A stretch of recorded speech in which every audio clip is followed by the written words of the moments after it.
ఆయన్ని ఎంత చక్కగా మనం ఉపయోగించుకున్నారో అంత చక్కగా ఆయన్ని వినియోగించుకోవాలని మిమ్మల్ని అందరినీ ప్రభు పేరిట వేడుకొంచున్నాను. మరి సత్యమయ్య గారు 23వ తారీఖున ఉదయం 9:30 చాలా రకాలుగా ట్రై చేస్తాం.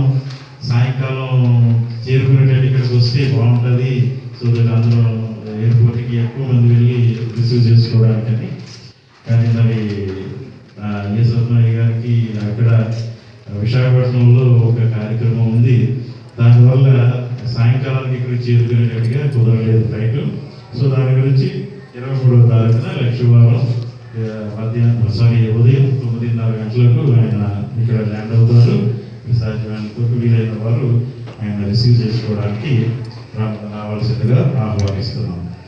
మరి వచ్చే 24వ తారీఖున శుక్రవారం రాకడ పండుగ జరుపుకోవడానికి మనం అందరూ సిద్ధపడుతుండగా మీకు బాగా తెలుసు ఏ రకంగా సిద్ధపడాలో రాకడ పండుగకి.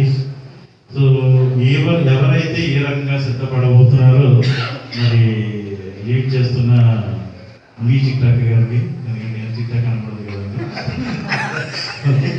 సో ఆవిడ కానీ లేకపోతే మన సంగరాజు ప్రసాద్ గారికి కానీ వీళ్ళందరికీ మీరు తెలియజేసినట్లయితే, ఎందుకు తెలియచేయమని అడ్వాన్స్ అడుగుతున్నారంటే అందరూ అన్నవాడికి వస్తే కూర అడుగుతున్నారు కదా.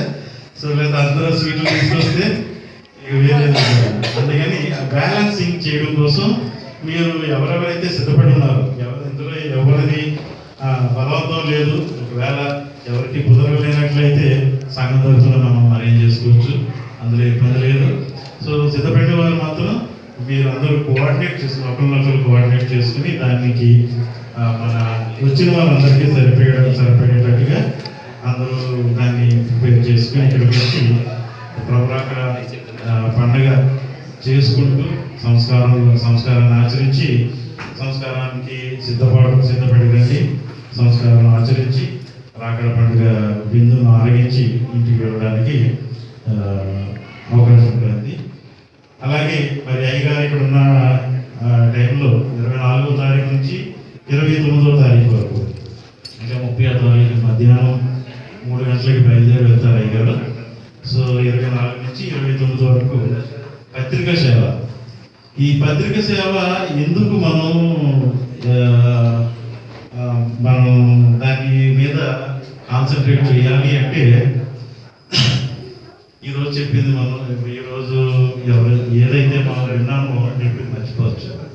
అదే మనం పత్రిక రూపంలో ఎవరికైనా ఇస్తే అది ఎప్పుడో ఒకప్పుడు ఖచ్చితంగా వాళ్ళని తట్టి లేపి మన దగ్గరికి నడిపిస్తుంది, మన దగ్గర ఈరోజు దేవుని సన్నిధికి.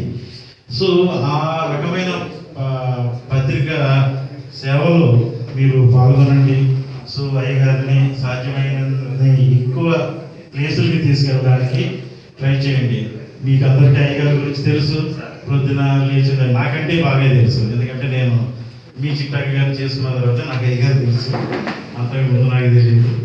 సో మీకు బాగా తెలుసు కనుక ఆయన నాకు తెలిసిన దాన్ని బట్టి పొద్దున్న లేచిన దగ్గర నుంచి రాత్రి ఎప్పుడో 3 గంటలకు 2 గంటలకు నిద్రపోయే వరకు ఎక్కడో చోట ప్రేయర్ చేయడము, లేకపోతే ప్రసంగం చేయడం, ఏదో ఒక దేవుని కార్యం మీదే నడుస్తూ ఉంటారు.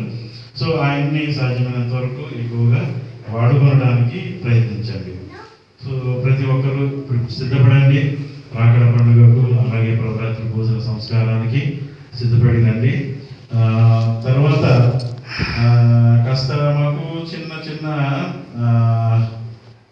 ఏమంటాం బిట్టర్ ఎక్స్పీరియన్సెస్, అంటే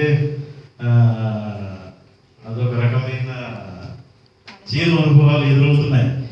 ఏ రకంగా అంటే కువైట్లో ఉన్న